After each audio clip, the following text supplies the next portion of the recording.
Today, during my lunch break, I've relocated from this part of the National Monument all the way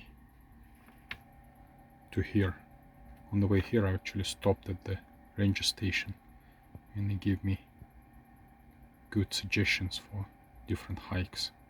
One of the hikes I want to do is the Moon House hike.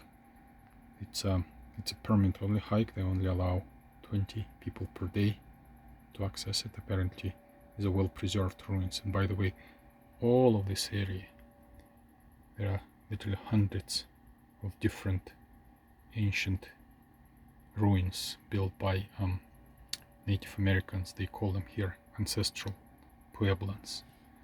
Some of them are as old as 700 years old, but some of them could be as old as 2500 years old. So it's like during the Pharaoh's times, I guess. And today I'm actually going to be, I moved here. There is there's nothing spectacular about this campsite, not as epic as my previous ones, but the point here is that there are different trails which go to different ruins. I'm actually going to use it as a base camp and do hikes from here in different directions. Because this national monument is not very well known, and it's therefore very quiet and peaceful, and more importantly very clean and undisturbed, they even recommend here not to post GPS coordinates of all the sites on the photos that on all the sites that you've seen, because they don't want this place to be overrun by crazy tourists. Today after work, I took a short hike from my campsite to the, again, Native American ruins. These particular ones are called House on Fire, apparently because under certain lighting conditions, those kind of striations on the rock almost kind of glow like they're on fire. Apparently there are like so many of these ruins in the area, and they are like somewhere between 700 years old to 2500 years old. They saw people who, apparently people left this area 700 years ago and they started populating this area 2500 years ago. So that's the kind of a way through. And then there's an interesting feature here on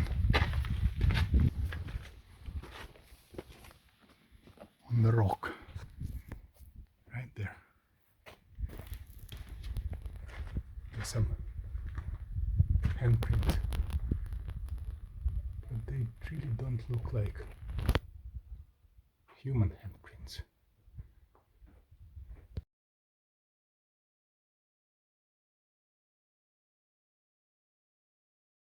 On an evening walk, I came to these towers that were built by, like in 1200 AD, by Native Americans, but in this part of the country they're called Ancestral Puebloans. Again, this is just a combined word for all the tribes who lived here. I don't even know which particular tribe. I don't think anybody knows which particular tribe really built this. So these are the towers, I guess, they built, and they're, like, as I said, from 1200 AD. And from this tower you can see the view that opens, I guess. That's this used to be a prime real estate. When I'm looking at it, kind of recall the castles in the Loire Valley that I visited this summer, and those were also built around this time. Yes, over in Europe they were a little bit more elaborate, but None of them actually had a view like this, at least not that I know of. So this whole area is crisscrossed by canyons just like this. And they're kind of similar, but I would assume that they're all unique and different. This one, for example, has this tower, like a rock tower over there. I mean, obviously, that's not man-made, that's erosion. Also, interestingly, here I can hear a little stream of water trickling down. And that's where the tower is.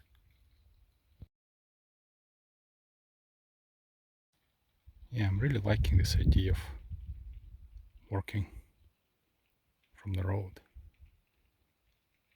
Every evening you can just take a walk in a completely different place. And each of them is prettier than the next one.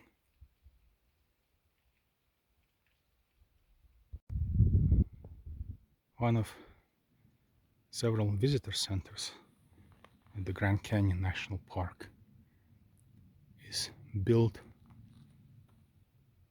kind of after architecturally, after this kind of tower. It actually said there that they built it to replicate the towers that are seen in this area.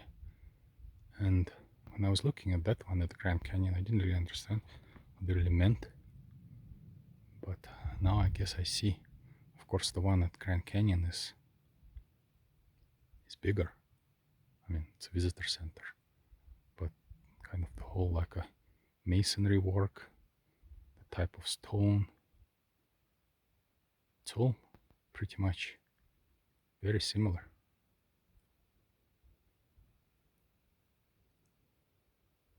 A couple more here. This one is almost completely fallen down, and that one looks a little bit more intact. I think I've decided to stay at this trailhead overnight at the towers. It's a really nice spot actually. You can see like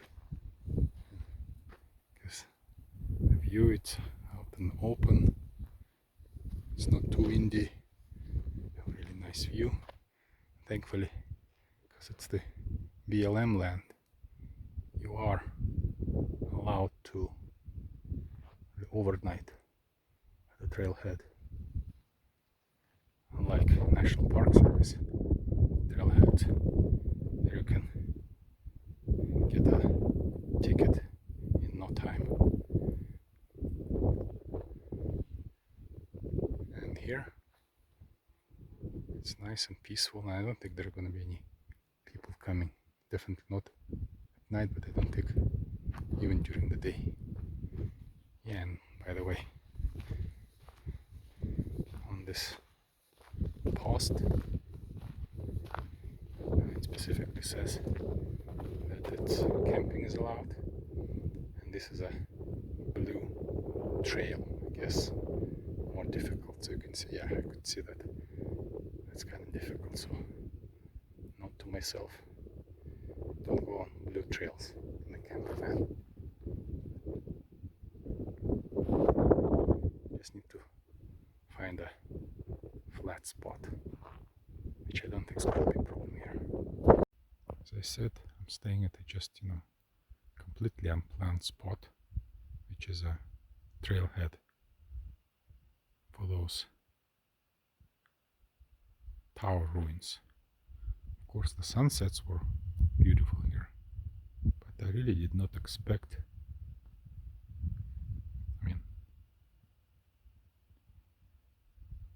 to see this beautiful sight. It's almost full moon today. It's actually one day before full moon. Tomorrow is a full moon. And we not sure where I'm gonna be staying. I'll be able to see the moonrise, but at least here I can. Strangely, I can go pretty much every month to see the full moonrise over the ocean at home, but in 8 years probably come maybe once or twice. Interesting, but here I'm kind of looking at this as if it's a miracle.